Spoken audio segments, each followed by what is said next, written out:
What's up, Backlog Gamers, and welcome to the channel.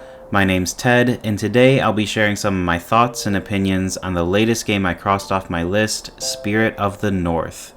Now, for those of you that might not know, Spirit of the North is a smaller, independently developed game by Infuse Studios. It originally came out in November of 2019 for the PlayStation 4, and later released for the Switch and PC. Going into this game, I wasn't really sure what to expect.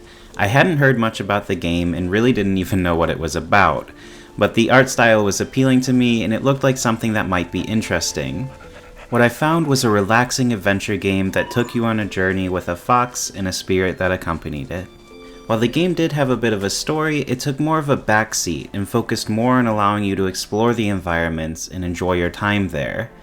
In this regard, the game is fairly simple, but it provides a very relaxing and zen experience.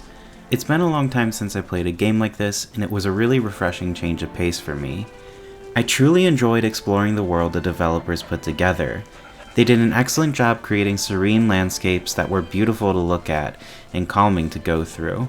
These environments were also complemented very well by the game's soundtrack, which featured relaxing melodies that played soft notes from a piano, which were accompanied by string instruments.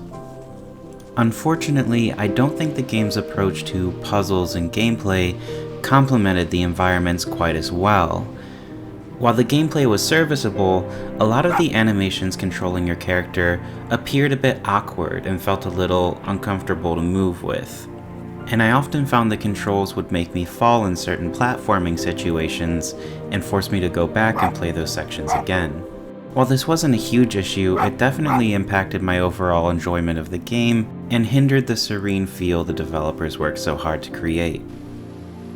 Another design element I found to be a bit questionable was the use of your spirit powers you had in the game. These would often do things such as charging a statue to allow you to progress through the game, but every time you used one of these abilities you had to recharge it, and the method for recharging it was to go to a flower, bark over top of it, and wait a bit for your powers to charge. While by itself this might not be a bad idea, they didn't really implement it very well, and since there are flowers everywhere, it didn't really tie into the whole gameplay loop. It mostly just had you using your ability, going back to the flower, and then going to whatever you needed your ability for somewhere else. But outside of these minor issues, I think the game overall was very enjoyable. It's a very short game, and I believe I finished it in about 3 hours. So if you're looking for a change of pace where you can just kick back for a minute and enjoy something that's a bit more serene and calming, Spirit of the North is definitely something to check out. It's possible there are other adventure games out there that are more worth your time. Journey, for instance, is a game that also does a very serene adventure approach, but I think to much greater effect. That said, if you're curious and wanted to check it out, I don't think you'd be wasting your time. But that's enough for me today. I hope you all enjoyed the video, and I'd love to hear your thoughts on Spirit of the North. Otherwise, I wish you all the best, and I'll see you next time.